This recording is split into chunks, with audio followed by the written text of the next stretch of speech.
Coming up on Believe in Jets, we broke down the Aaron Glenn press conference. He won the press conference. Does that mean he's going to win games on the field? No, not necessarily, but he's winning me over. So we'll see how this goes moving forward. They still have to build a staff, and will Woody Johnson finally learn from his mistakes and get out of the way? I doubt it. Plus, we talked about some stuff from the AFC Championship game with the Chiefs. People seem to still be mad about the Chiefs, and a couple of baseball points, including a Pete Alonso a contract update that has not been great if you're the New York Mets or a fan of the Mets or Pete Alonso himself. So all that and a whole lot more coming up on Believe in Jets. Stay tuned.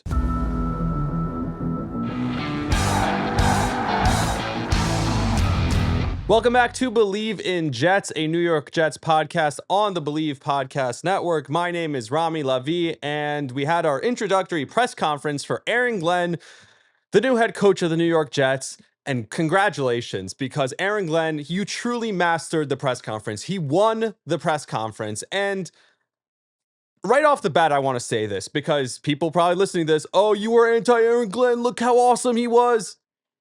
Hand up, the guy won the press conference, and I knew he was going to. I knew he was going to impress because he sounds extremely impressive. You understand why that guy got this job. Sit in an interview, sit across from Aaron Glenn in a room, and you're kind of inspired by him. You're sitting there like, fuck yeah, this guy knows what he's talking about. This guy's awesome. I'm sure every single one of the Jets executives, myself included as a Jet fan watching, every single person in that room felt this vibe about him. And it wasn't the kind of vibe like Robert Saleh, where people still to this day have texting relationships with him. Like, you remember with the whole Liam Cohen situation? Well, guess what?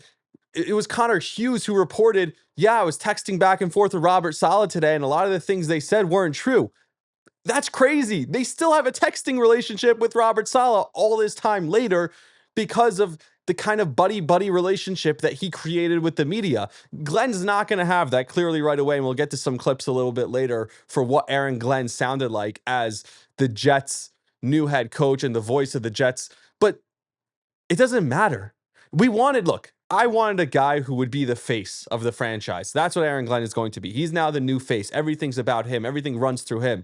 Again, something we'll talk about later. When he talked about the roster, he said it's everyone. It's not just the quarterback. It's not just one guy. It's everyone. That's because he's the new face of the New York Jets and Aaron Glenn, and it's not about one particular player. That said, this means nothing.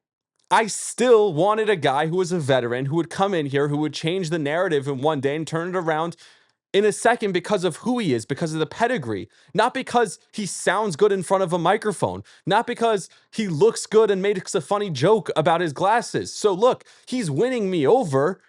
I love what I saw from Aaron Glenn, and I knew I would. I love when he stood in front of that room, and he stood in front of the reporters, and the way he commanded the room, all that stuff is great. So no negative against Aaron Glenn so far, but I wanted someone who can prove it on the field, and he hasn't done shit on the field yet. He hasn't proven that he's a good coach yet. Sorry, he hasn't. So we'll wait to see. So all the people who are so, oh my God, Aaron Glenn, whoa, we're built for this shit. Clearly, you're not built for this shit. The New York Jets haven't been built for this shit for the last 15 years, if you want to go back longer than that. So it just rubs me the wrong way when everyone all of a sudden is like, oh, home run of a hire, they won. No, they didn't. If they had brought in someone like a Pete Carroll, like we saw in Las Vegas later that day, that no matter what happens in the press conference is a home run hire, unless he looks old, which he doesn't. He's going to be the oldest coach in football history once he coaches this team. He does not look old. That to me would have been a, quote, home run hire. This is not a home run hire yet until something actually happens that's positive. So I'm sorry for being negative or too negative for people on here. This has nothing to do with Aaron Glenn. Aaron Glenn crushed his press conference. I love everything he said. I love the media scrum even more than the actual questions they took on the desk, which makes no sense. Why? Whatever. Not the point. The point is, it was great. He did a great job. Great job, Aaron Glenn. Awesome. Means nothing. Put together a competent staff. Put together a good roster. Show that you can command a team. Show that when you talk about discipline and responsibility and all those things that you said, it actually translates to the field. Then I'll be impressed. Show me that it translates to wins. Then I'll be impressed. But I can only judge off what happened so far. And what happened made me feel pretty good about Aaron Glenn. And I'm excited. I can't help it. I'm sorry. I texted my father and said, I'm starting to like this guy. Fuck, this is not good. Because guess what? When you like the guy and you think he's the one, That can only lead to more disappointment later. So I'm almost torn. Like, I want to buy in. I want to like this guy. I just know that 99.9% of the time it leads to disappointment, especially with this franchise. But I did want to play a few clips from the media scrum because to me, there were a couple of things that stood out. And it was just I'm going to break it up, but it was a 2-minute stretch, and I'll break it into parts that just, to me, was everything I wanted to hear from him. First, he talked about how are the guys going? What are they going to get from you? What are the players going to get from you? And this was his answer. Well, listen, I'm authentic, and I'm going to be me. And whatever that may be, it is what it is. That's exactly what I want to hear. Authenticity. That's the problem we had with Robert Saleh was he wasn't authentic. Everything was fake. Everything was Instagram quotes. This guy gets up there and the first thing he says is, I'm going to be me, whether you like it or not. I'm going to be me. The next thing, and it's in the same conversation, he defines what leadership means to him. And I thought this was a great definition of leadership as well. To me, leadership, when you look at the definition of leadership, I break down to one word, and that's influence. And that all starts with my character. And after that, my work ethic. So I plan to bring that to them. Again, it's a reflection of him. It starts with him. It's not about the players. He has to be himself, and he has to lead by example. Again, another thing, we heard Robert Saleh texting people saying, oh, woe is me if look at these guys' records without the quarterback. See, they were terrible without their quarterback. We heard about him being paranoid in the building and stuff like that. Like, all that stuff is so crazy to me. And so you needed someone to come in here and say, no, it starts with me. It's about me. So again, I love what I heard from him. Here's the third clip, and this was the one I was talking about earlier. What does accountability mean? I like the fact that I can stand up in front of a group of men and give structure. And I said this before because players want that, and they want to follow that. And when it comes to the accountability part, and I said this before, they have to understand what they're responsible for first before you can hold them accountable for something. And that's my plan to do that. And that comes with structure and leadership in myself. It starts with responsibility. When you know what you're responsible for, and this is just so simple, but you barely ever hear this said.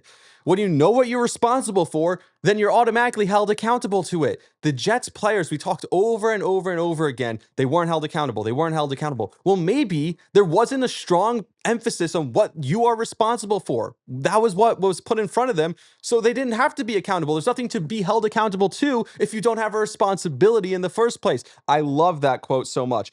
Then there's the whole Rodgers piece, and I split it up into two things.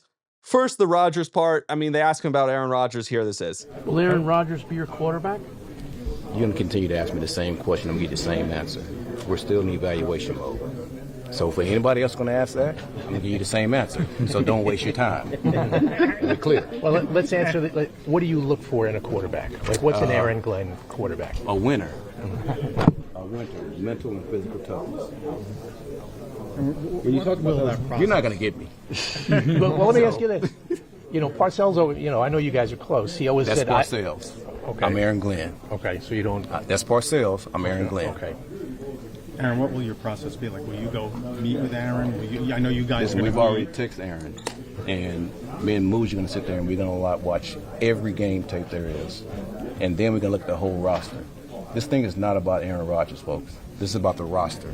And we plan on building the best roster that we can. So whatever that may be, guard, tackle, defensive tackle, that's what we're evaluating. And listen, everybody's under the microscope. That's just what it is. So we're going to do the best we can to make sure we build the best roster. So he starts with talking about Aaron Rodgers himself, saying, I already asked that. You're not going to get me. You see, he gets a little feisty with the media, which, again, I like. I texted to my father. He's like, oh, the better they are with the media, the worse it is when they start losing. They have history with that. So, okay, he wants to be negative about it. I can't blame him. But again, he says they also go, what about Parcells? This is what Parcells. They try to get him in a bunch of different ways. He says, look, no. This is not about Parcells. I'm Aaron Glenn. This is not about Aaron Rodgers. This is about the roster. It's about every player. And that's the number one thing. I want them to bring back Aaron Rodgers. I'm dying for Aaron Glenn and Aaron Rodgers to get on the phone and say, all right, let's run it back. Let's do this again. I think it's the best option because what other option do you have? at quarterback if it's not Aaron Rodgers? Everyone keeps talking about, oh, just get a young quarterback and have a bridge quarterback. This is the perfect bridge quarterback. He's already said he wants to mentor a young quarterback. He'd be open to that. Let him be. Wow, that was gross. I don't even know what that was. A hiccup of some sort. It's crazy. Let him be the bridge quarterback for the New York Jets. He is the perfect bridge quarterback in this situation.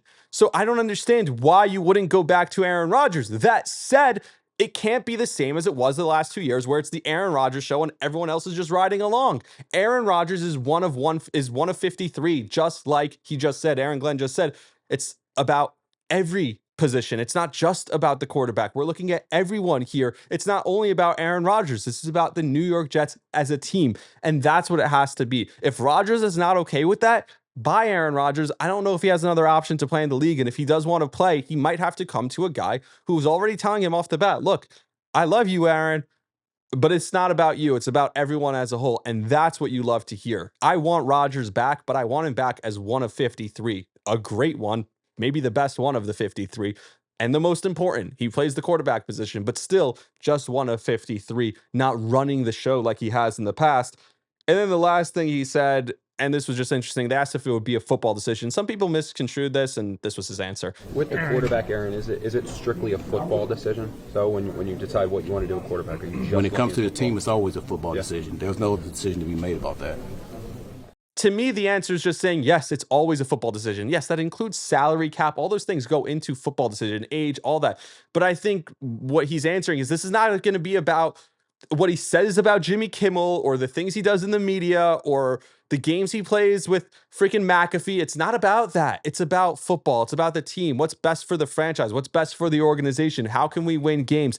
If we take this cap hit, that takes away from our ability to win games. It's about all those things included. So again, I love those 2 minutes. Those 2 minutes are the perfect encapsulation of everything that I loved about Aaron Glenn's press conference. Does it mean he's going to be a successful head coach for the Jets though? No. And that's the frustrating part. And you watch this and you listen to what Muji says, and he's not inspiring at all. And I think that's the point. He's kind of supposed to be, hey, you're just a background guy, and hopefully he's good at his job. We don't know. I still think Joe Douglas was a really good general manager, and so we'll find out. And by the way, Muji and Glenn and even the owner, Woody Johnson, all said, well, the roster's ready to compete. The roster's really good. Then maybe Joe Douglas didn't do such a terrible job if the roster's ready to compete right now, right?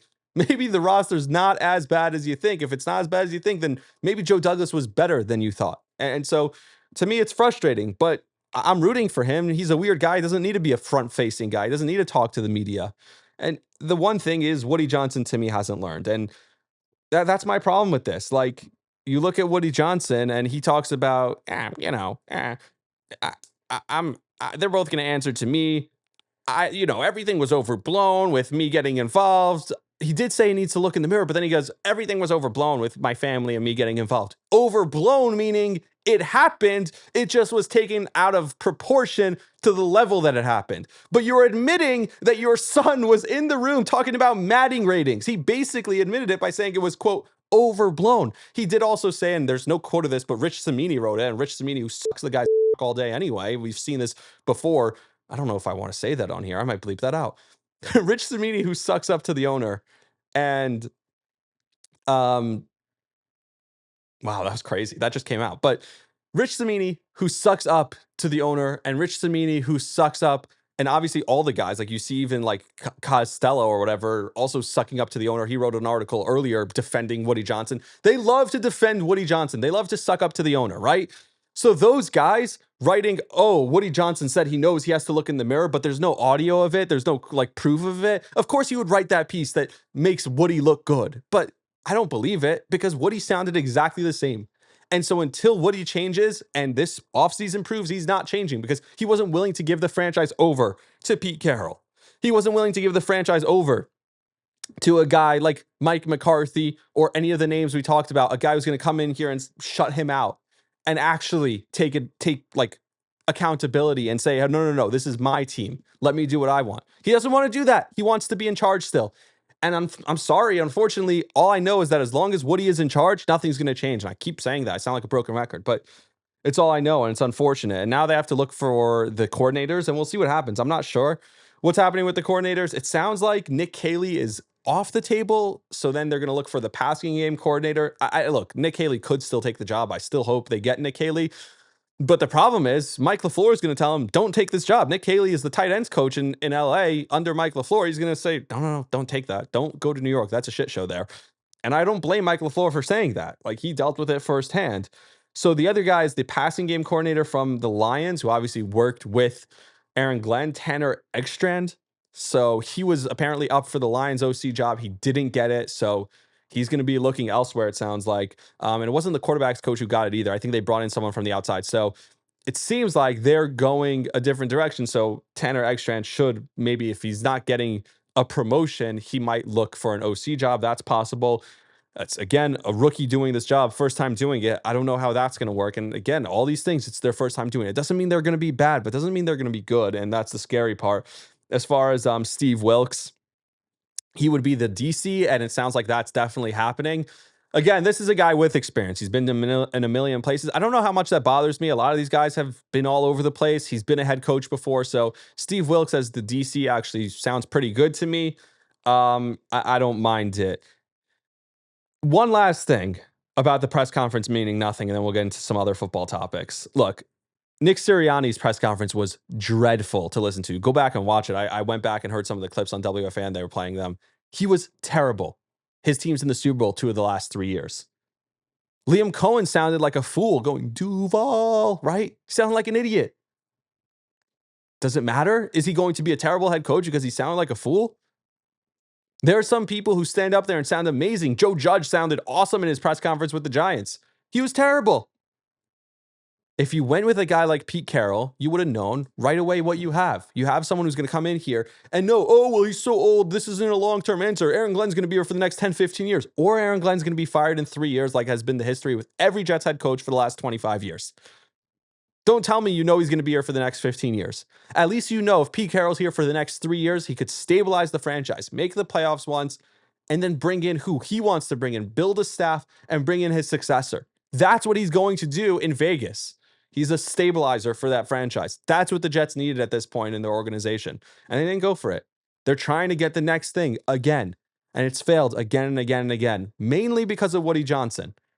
It's not even the guy's fault. I'm not even blaming Todd Bowles or Robert Saleh or Joe Douglas or, okay, Adam Gase a little bit. But I'm not blaming all those guys. I'm mainly blaming the owner. And so I feel bad because it seems like Aaron Glenn is going to be really good. But this might be his only opportunity. And he might not even get a chance to screw it up. The owner might just screw it up for him. That's been the history of this organization. All right. I'm going to take a quick break now. And then when we come back, we will continue to talk about some football notes. I have some baseball topics related to New York sports, so stick around for that. All that and a whole lot more coming up right after a quick break. All right, coming back. The Super Bowl is almost here, which reminds me, I got to tell you all about something that I love. And that is BetOnline. BetOnline continues to be the world's most trusted betting platform and your number one source for online betting in 2025. Whether you're a seasoned fan or a first-time bettor, BetOnline is your ultimate game day companion with the largest selection of odds on everything from football, the NBA, college basketball, to NHL and UFC. BetOnline is the number one sports betting source for the new year, from touchdowns to three-pointers and hat tricks. BetOnline has you covered on every game, every play, and every win. BetOnline, the game starts here. BetOnline is going to be our companion for the big game coming up, and they are a great sponsor of the podcast. So thank you, BetOnline, for sponsoring the show. Speaking of the Super Bowl, so a lot of people like talking about the Kansas City and the flags and the refs and, oh, they get all the advantage and they get advantage. And so this is so. I hate that that's the narrative today, when we should be talking about a legendary dynasty. We should be talking about what Mahomes and Reed have been able to do. You know why people look at these tiny discrepancies with the flags or with calls that always happen across the league? You know why it's different when we look at the Chiefs? Because every single time they get the tiniest benefit of the doubt, they take advantage of it where other teams don't. So when they get the benefit of a call, they take advantage of it. Other teams don't. So I don't understand if you it's just you're complaining because they're so good. And this is what the Chiefs do every time. They're special. Like, appreciate greatness. But no, you're going to be too busy complaining about all these other things to appreciate what you're watching with Patrick Mahomes and Andy Reid, one of the greatest dynasties of all time. And you're too busy complaining about the flags. Stop it. It's not about the refs. You know what? The bigger problem with the refs, and this is crazy to me, everyone's complaining about the spot, right? That was the big one. The spot, Josh Allen. By the way, you still had the lead. Like, you could have taken advantage. You could have stopped them on defense. You could have come back and scored. You had the ball in your hands, down 3, game on the line. Do something the rest of the game. Or leave no doubt. When the Chiefs had their 3rd down with the game on the line, they threw it to Pirine, who hadn't had to catch the entire game, and he gets the 1st down. They designed a play that was a game-winning play. Whereas the Bills on 4th and 1, Sean McDermott, what did he do? He ran the exact same play they ran over and over again. They ran it to the left side of the offensive line. Oh my God, like the Chiefs couldn't see that coming. The Chiefs saw it a million times over and over and over again. They knew what was coming. Josh Allen, you're 7 feet tall. You weigh 250 pounds. Get over the line. Leave no doubt. But instead, they ran the same play over and over again that clearly the Chiefs were ready for. Clearly, the Chiefs were capable of stopping it. The Chiefs stuffed it on multiple occasions. And then they complain that the refs are the ones that screwed them. No, call a better play. Make a better decision. Do something different. Don't leave it up to doubt. Don't leave it up to chance. The Chiefs left no doubt, right? That's why there are no ticky-tack borderline calls against them, because they leave no doubt. So instead of getting all the blame and putting it on the refs, maybe give some of the blame to McDermott. Maybe give some of the blame to the Bills players. We love talking about the refs. We love blaming the refs. What about Dalton Kincaid? He was wide open. Come back to the ball. You see how open he was in that area. Come back and catch that ball. Sean McDermott, call a different play that's not just running straight into the offensive line again and again and again. I mean, it's over and over again. They did the same thing, and they get totally absolved of it. Oh, blame free. You know why? Because we could pin it on the refs again. It's lazy and it's stupid, and I don't want to hear it anymore. So I'm sick of that. And by the way, speaking of people are sick. Oh, the one last thing, by the way, the delay of game. I've never seen that before. The delay of game. Oh no. Yes, you have.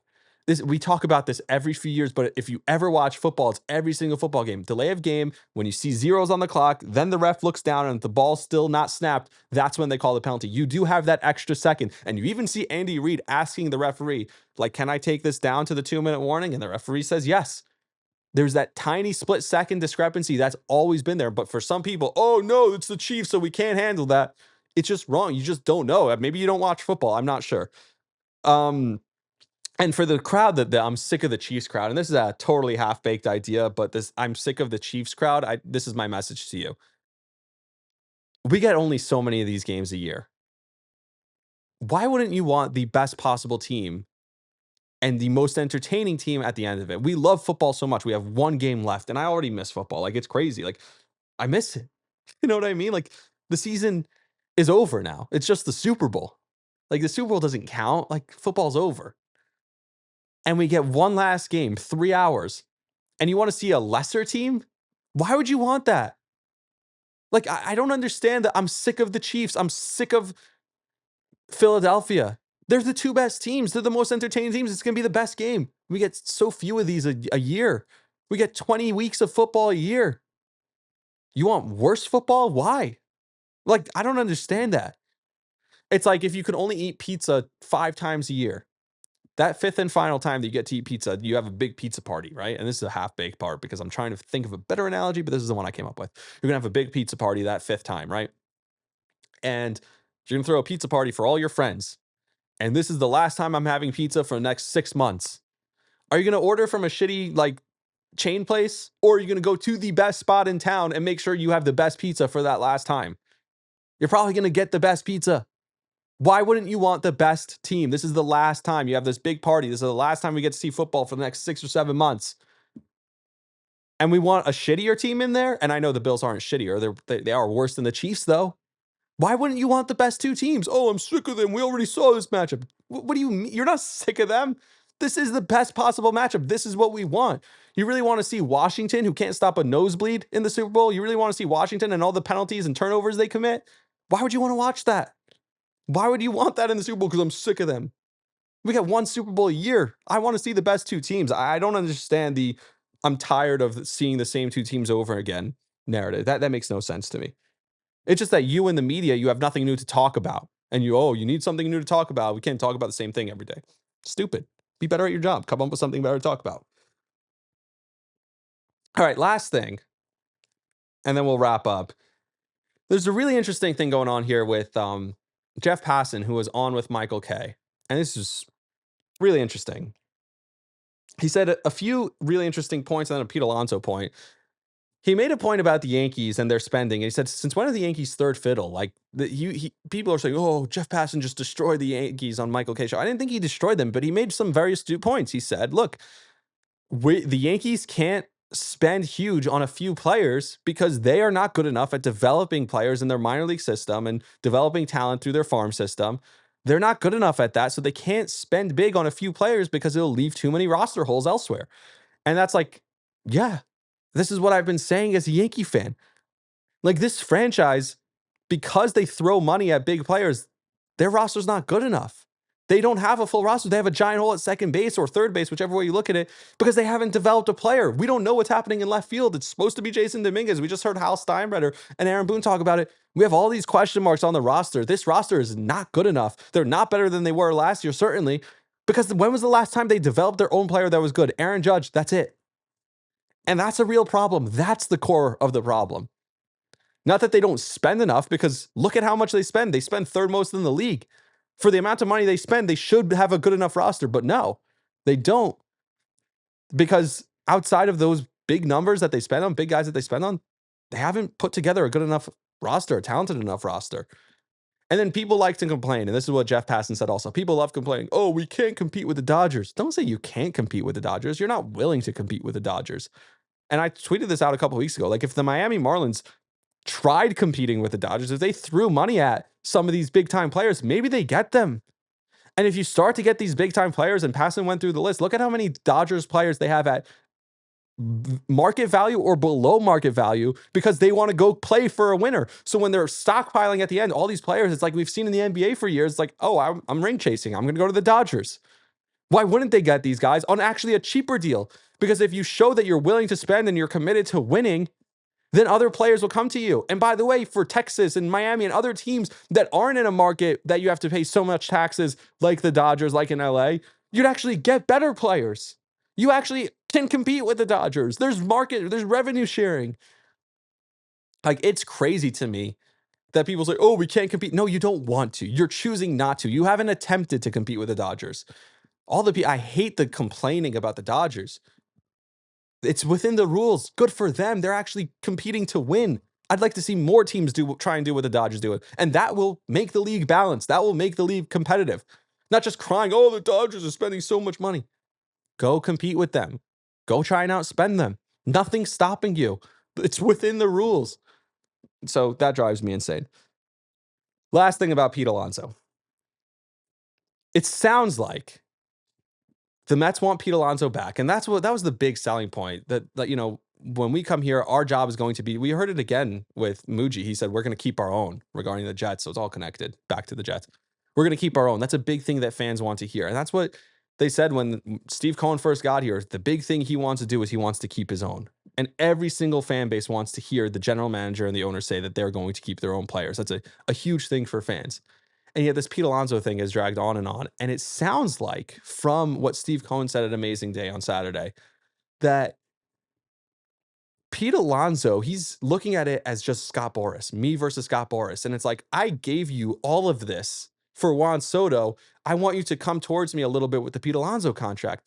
I tweeted this out months ago. Pete Alonso clearly wants to stay in New York, and he wants to be a Met. He just wants them to give him a contract that he feels is respectable. And it sounds like Steve Cohen is mad at Scott Boras and is saying, I gave you all this. Give me a little something in return, because I gave you all this for Juan Soto. But with Steve Cohen, like, it's not about you and Scott Boras. It's about your star player who's the face of the franchise. In Pete Alonso, he's not the same person as Juan Soto. He doesn't get a cut of Juan Soto's contract. So yes, you gave all that to Juan Soto, But you can't expect Pete to just sit there and understand, oh, well, you gave all that to Juan Soto, so I should give you a deal. What? They're two different players, and it sucks. I understand it from Steve Cohen's perspective. He's like, hey, I'm in a business barter with Scott Boras. Why should I pay $1 more than I have to for a guy who I know wants to stay here? But it feels like Pete is caught in the middle of this Scott Boras versus Steve Cohen ego face-off. And Pete Alonso is just caught in the middle. And by the way, Pete, that's the decision you make when you go sign with a Scott Boras. So that's kind of on you, Pete. But it's frustrating as a Met fan to watch this and feel that we're now in this situation where it's, a dick measuring contest between the owner and an agent who have egos that are too big. And it's frustrating if you're a fan of the team and you love Pete and you want Pete to be a Met for life, and you're watching this play out because of two giant egos that are getting in the way. And it sucks if you're Pete. It sucks if you're Pete Alonso watching this. Like, I kind of got screwed in all this. Again, it's as much on Pete as anyone. You turned down the contract. You went and hired Boras. I guess you should have known this is the risk that comes with it. But it feels like at some point, Pete's got to get in the room with Steve Cohen, lock the door, get Boras out of there and say, okay, what's it going to take? Like, what do I have to say yes to agree to stay here because I want to be here? And Steve Cohen should say, hey, I want you here. Here's what we have to do. Here's the contract. I hope that happens because I hope Pete Alonso stays with the Mets. This situation is messy. It's ugly. And I really hope they find a way to work it out. But we'll see what happens. I'm not hopeful. It doesn't look great. All right, that's going to do it for me. Until next time, like, subscribe, share the podcast. Appreciate you all for listening. You can watch it on YouTube, Spotify, Apple Podcasts. It's Rami Lavi on YouTube, on Instagram, TikTok, Twitter, wherever you get your podcasts. It's BLEAV in Jets. Like I said, appreciate you all for listening. Like, subscribe, share the podcast. See ya.